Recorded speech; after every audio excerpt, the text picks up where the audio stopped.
Hi, my name is Emily Bolduc. Franz Liszt in Liebesträum No. 3 for piano solo made us feel the emotion and have an excerpt of the intimate universe of the composer by delivering us the theme of love through a programmatic setting. Oh love, love as long as you can. Oh love, love as long as you will.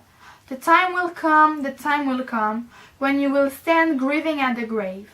And let it be that your heart glows and nurtures and carries love, as long as another heart is still warmly bestruck by love for you. This excerpt is from a poem by Ferdinand Freiligrath called O lieb so lang du lieben kannst, meaning Oh love, love as long as you can, in its original language, German. It was written in the 19th century and eventually in 1847 was used to make one of the most famous works in classical piano. It talks about love in relationships with passion and gentleness. The Hungarian composer Franz Liszt in that time was in love with a princess called Mary Dagu. It may have inspired him to compose this Liebesträum. Liebesträum means, in English, dreams of love. It also helped that Franz Liszt was a composer in the Romantic period. This period is different from the classical and Baroque ones because of the major importance of the expressive content of the masterpieces now. Music's first vocation is no longer social, it's purely aesthetic and cultural. This period has started because of the new sense of liberty and will be translated in the arts by clear will of the man to express himself. The music now makes the inner and most intimate parts of the composers exposed and vulnerable. It also preconizes dramatic intensity. The Romantic period takes its inspiration from nature, quests for immortality, death, love, and the human experience of feelings. That's why, to make us feel emotions and have an excerpt in the composer universe, Liszt used the programmatic setting. He is the father of this genre, the creator. Works from this setting are usually based on literatures wanting to firstly express emotions. As a child prodigy and an extremely skilled pianist, Liszt became known as a virtuoso, a pianist who commands attention and makes you feel all sorts of emotions. He was probably the most virtuoso pianist in his era. To talk more of the modulations and devices, we need to say first that it was written in ABA form.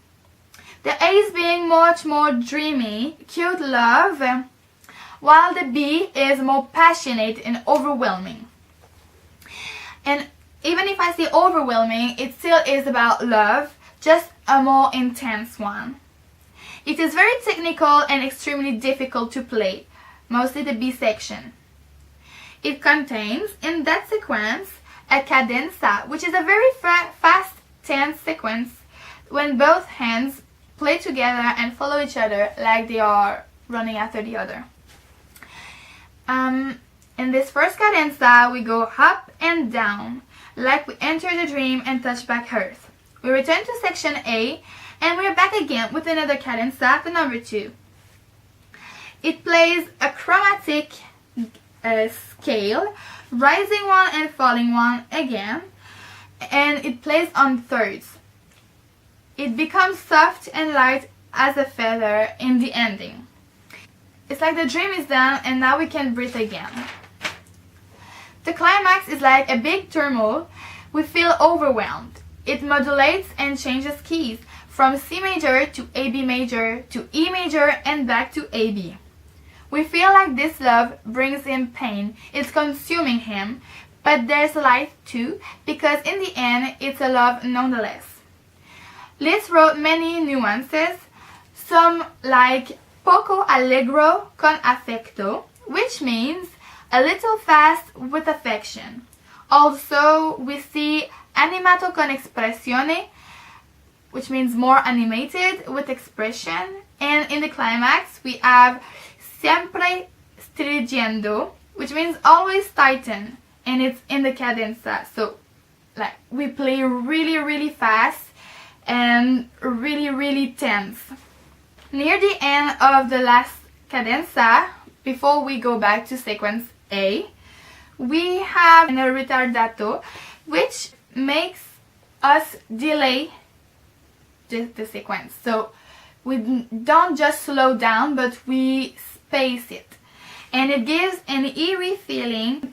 If we put this all together, Liszt is a romantic, a virtuoso pianist who wrote Liebesträum No. 3 on the theme of love and used programmatic setting, many nuances, modulations, and wrote in A-B style to make us feel the emotions and have a look into his world.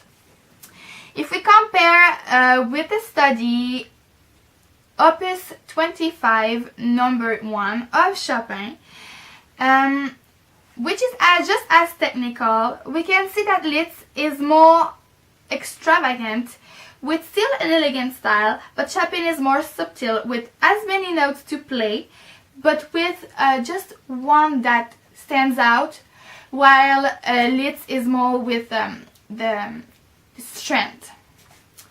And to have played both, I can say that these two are similar, but in terms of nuances, it's a bit different.